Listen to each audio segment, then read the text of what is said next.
Cerita ini berlatar di masa awal dinasti Song Utara.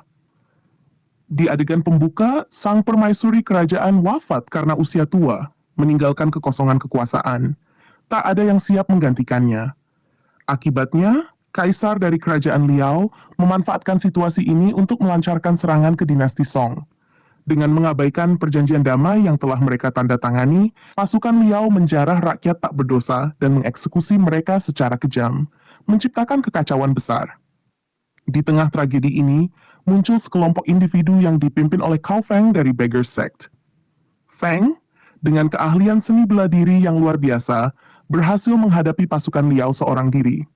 Namun, ketika ia mengetahui adanya perubahan dalam kekuasaan kerajaan Liao, ia segera memutuskan untuk menyampaikan kabar ini kepada ketua sekte mereka. Sementara itu, kita diperkenalkan pada seorang pangeran naif dari kerajaan Dali bernama Duan Yu. Tanpa sengaja, Duan Yu menemukan sebuah kuil tempat pertarungan pedang sedang berlangsung. Pertarungan itu mempertemukan dua pemimpin cabang sekte pedang tak terbatas. Pemimpin cabang timur bernama Zhuo Zimu dan pemimpin cabang barat bernama Xin Shuangqing. Awalnya, Shuangqing tampak mendominasi pertarungan. Namun, sebuah gerakan keliru dari lawan membuat keadaan berbalik dalam sekejap mata, dan Shuangqing akhirnya keluar sebagai pemenang. Duan Yu, yang menyaksikan pertarungan itu, tidak memahami teknik yang digunakan, tetapi ia hanya menganggap kejadian tersebut menghibur. Ketika Duan Yu mulai tertawa melihat hasil pertarungan, Zhuo Zimu merasa terhina dan langsung menantangnya bertarung. Namun, Duan Yu dengan santai menolak, mengklaim bahwa ia memiliki hal-hal yang lebih penting untuk dilakukan. Namun, kejadian ini tak berakhir di situ. Seorang gadis bernama Zhang Ling menyaksikan semua dari atas atap. Ia terlihat menikmati keributan itu, hingga Duan Yu menerima sebuah pukulan. Saat itulah Zhang Ling turun tangan. Ia melepaskan min beracun miliknya, yang langsung melumpuhkan Zhuo Zimu. Sebelum pergi, Zhang Ling memberitahu para murid Zhuo Zimu bahwa ada ramuan langka yang bisa menyembuhkan racun itu sebelum mencapai jantung. Di tempat lain, Cao Feng tiba di kuil Shaolin, dan bertemu dengan ketua Beggar Sect, Wang Jiangtong, yang sedang berdiskusi dengan kepala biara Xuanti. Setelah mendengar kabar tentang perubahan kekuasaan di Liao, Wang dan Xuan sepakat untuk mengambil langkah-langkah pertahanan dan memutuskan untuk memberitahu kerajaan Dali tentang situasi genting ini. Setelah pertemuan, Fang berkeliaran di aula utama kuil Shaolin dan menyaksikan serangkaian pertarungan sengit. Di antara para petarung, seorang pria bernama Murong Fu tampak tak terkalahkan, mengalahkan lawan-lawannya satu persatu. Terpikat oleh keahlian Murong, Fang memutuskan untuk menguji kemampuannya sendiri. Ia melompat ke arena, dan pertarungan pun dimulai. Tidak seperti lawan-lawan sebelumnya, Fang memberikan perlawanan sengit. Dengan jurus 18 Subduing Dragon Palms, Cao Fang berhasil mengalahkan Murong Fu, membuat semua yang hadir takjub. Tak lama kemudian, kabar kemenangan ini sampai ke Wang Jiangtong dan para kepala biara. Mereka memuji bakat luar biasa yang dimiliki Fang. Wang kemudian mengungkapkan niatnya untuk menyerahkan posisi ketua Beggar Sect kepada Fang. Ia menyatakan bahwa Fang kini layak untuk menjadi pemimpin berikutnya. Mendengar hal ini, Abbot Xuanti tampak terkejut, tetapi akhirnya ia juga menyetujui keputusan Wang. Kisah Shushu. Di hari yang sama, Abbot Xuanti menemukan seorang murid junior bernama Shushu sedang diintimidasi oleh rekan-rekan seniornya. Shushu, yang dikenal berhati lembut dan menghindari konflik, sering menjadi sasaran perundungan. Setelah para senior selesai mengganggunya, Abbot Xuanti berbicara dengan Shushu secara pribadi. Dalam percakapan itu, Abbot Xuanti berbagi pengetahuan tentang teknik Subduing Dragon Palms. Ia menjelaskan bahwa meskipun teknik ini terlihat sederhana, setiap serangan memiliki tingkat kekuatan dan gaya yang berbeda-beda. Selain itu, ia menekankan bahwa Murong Fu kalah dari Fang karena gagal menyesuaikan diri dengan variasi kekuatan dalam teknik tersebut. Sementara itu, di tengah suasana hutan yang tenang, Duan Yu dan Zhang Ling berjalan santai, menikmati kebersamaan mereka meski memiliki pandangan berbeda soal melayani sesama.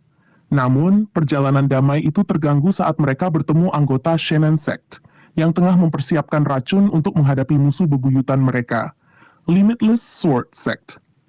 Dipandu oleh ajaran Buddha dan keyakinannya untuk menghindari kekerasan, Duan Yu merasa terdorong untuk campur tangan dan menghentikan rencana jahat ini. Bersama Zhang Ling, ia pergi ke markas Shenan Sect untuk bertemu pemimpin mereka, Sikong Xuan.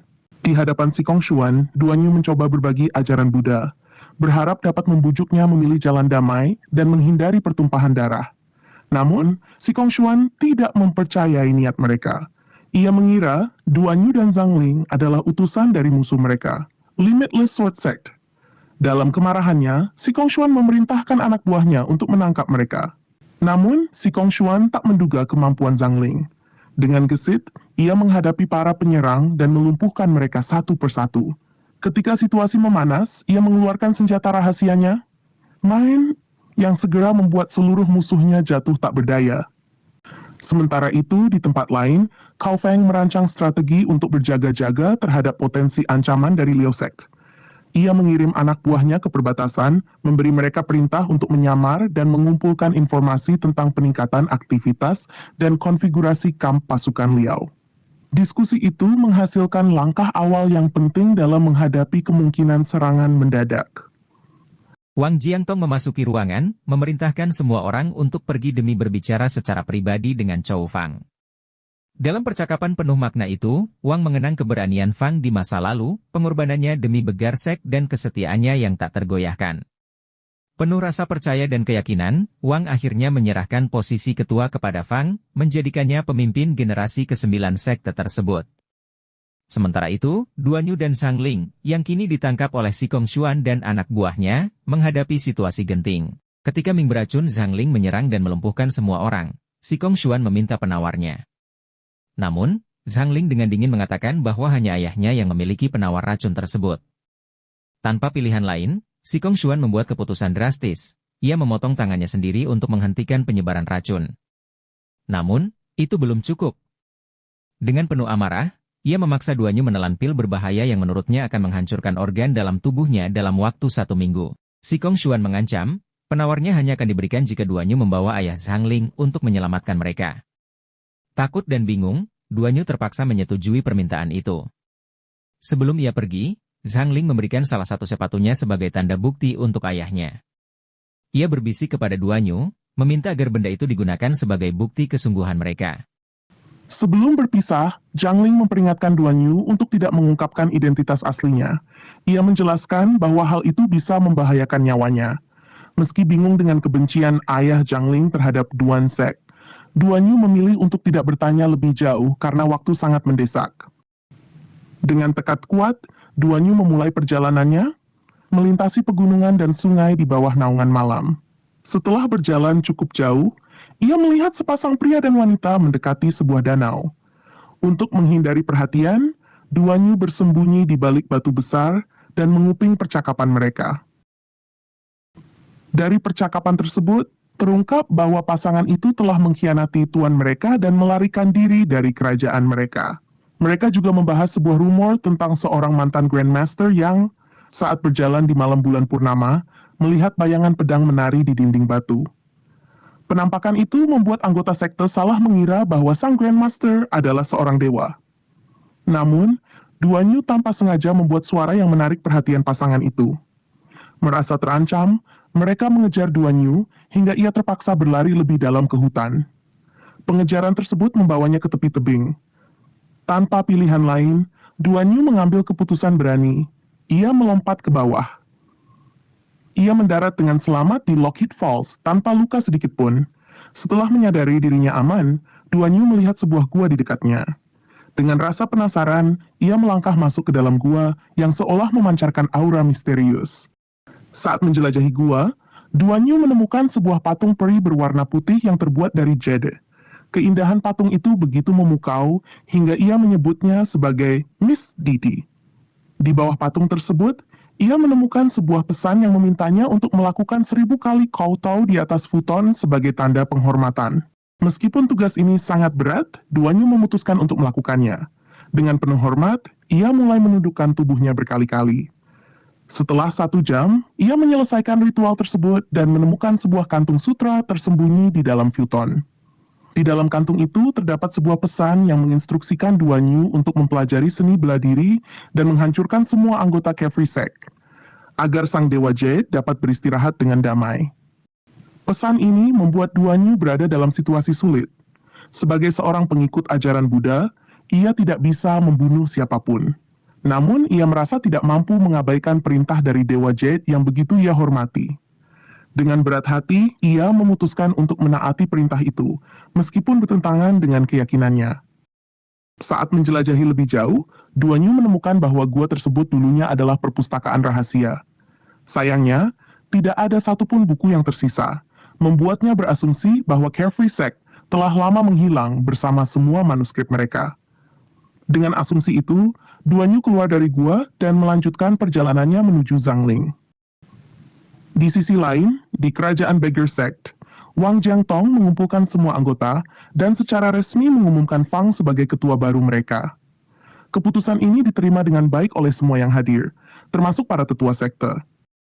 Untuk merayakan kesempatan istimewa ini, sekte tersebut mengadakan sebuah acara perayaan besar. Para anggota menikmati suasana penuh kebahagiaan, sementara anggota muda menggunakan kesempatan ini untuk saling menguji kemampuan mereka melalui pertarungan persahabatan. Para anggota muda berlomba-lomba untuk belajar langsung dari Fang, yang kini menjadi ketua baru. Para tetua memperhatikan dengan penuh kekaguman, mengapresiasi kemampuan bela diri Fang yang luar biasa dan karakternya yang mulia. Sementara itu, Wanyu melanjutkan perjalanannya melalui hutan lebat. Setelah berjalan cukup jauh, ia menemukan sebuah pohon dengan pesan peringatan yang menyeramkan. Siapapun yang bermarga Duan yang memasuki lembah ini akan menemui kematian, termasuk Duan The Rock Johnson. Namun, meskipun peringatan itu mengerikan, Duanyu dengan berani memasuki lembah tersebut. Di sana, ia disambut oleh seorang pelayan yang membimbingnya ke aula utama. Kemudian, seorang wanita anggun yang dikenal sebagai Gon Baobao, sang permaisuri lembah, muncul dari dalam aula dengan senyum ramah. Namun, senyumnya seketika memudar saat Duanyu tanpa sengaja mengungkapkan nama aslinya. Ketika Gon Baobao menanyakan lebih banyak tentang dirinya, Duanyu dengan polos menceritakan bahwa ia berasal dari Linan Prefecture di selatan Sungai Yangtze dan telah tinggal di Dali selama 3 tahun. Mendengar pengakuan ini, ekspresi Gon Baobao berubah serius. Tetapi ia segera mengalihkan pembicaraan dengan mengungkapkan kekhawatirannya terhadap putrinya. Sebagai jawaban, Duanyu menunjukkan sepatu Zhangling kepada Gon Baobao. Bukti ini memperkuat rasa cemas sang permaisuri, membuat suasana semakin tegang. Saat percakapan berlangsung, sebuah suara keras dan menakutkan tiba-tiba terdengar dari luar pintu. Gon Baobao tampak ketakutan, sementara Duanyu berdiri dalam kebingungan, tidak yakin apa yang akan terjadi. Suara itu berkata, "Do you smell what the drone is cooking?" Teka-teki yang menggantung. Dengan suasana penuh ketegangan, apa yang sebenarnya sedang terjadi di lembah misterius ini? Dan siapa pemilik suara menakutkan tersebut? Jika Anda menikmati cerita ini, pastikan untuk subscribe agar tidak ketinggalan kelanjutan alur seru ini. Nyalakan notifikasi, dan jangan lupa, tinggalkan like untuk mendukung kanal kami. Terima kasih sudah membaca.